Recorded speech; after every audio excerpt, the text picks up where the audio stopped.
Let's bring this forgotten antique back to life.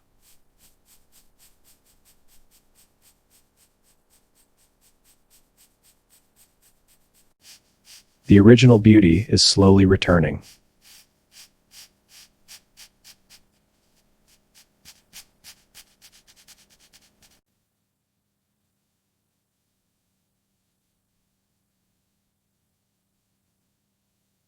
Now it looks brand new again.